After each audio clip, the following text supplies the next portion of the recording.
where is Jesus now? If he and the saints came back to earth for 1,000 years, did they just leave, or where do you think they are? Where is this camp of the saints? And so I thought you had some interesting perspective on it. I know you did a lot of research and took a lot of time. So if you could, maybe just Mhm. dive in and take it from there. Yeah, for sure. It's a good question. And yeah, we hear that a lot. People wondering, well, what happened? Why did they just run away? Are they hiding? Yeah.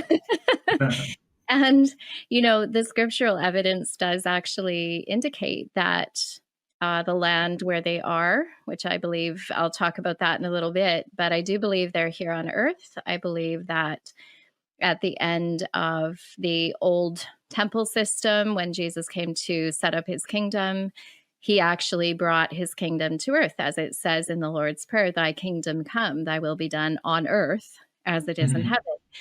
And, the incarnation of Jesus tells us that he came as God in the flesh to be our king, to be, our God, but with us, the Emmanuel God with us. He is here. So never after that point in prophetic, scripture do we read about them running off and leaving, but we do read Right. about kind of the veiling effect. And so in Revelation 20, verses 7 to 9, it talks about the camp of the saints in the beloved city, as you mentioned. So after Satan is released, it references this camp of the saints in the beloved city being surrounded by Gog and Magog, and then they will be devoured by fire from heaven. So it's this kind of attack of the, ultimate enemies of God, what I call the ultimate rebels.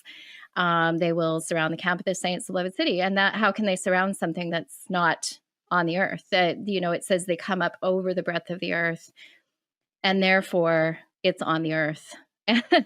So if you believe that Jesus returned, if you believe that the millennial reign happened, which I do, and a lot of us are realizing that, then it follows that Satan is released right now. He's deceiving the nations and gathering for war against the camp of the saints in the beloved city to surround it. And so, yeah, I believe that's here. I think that's validated with scripture. Um, but I do believe it's veiled, because how would Satan deceive the nations if they were just, if they weren't, if they were just visible around Right. walking? It wouldn't make any sense.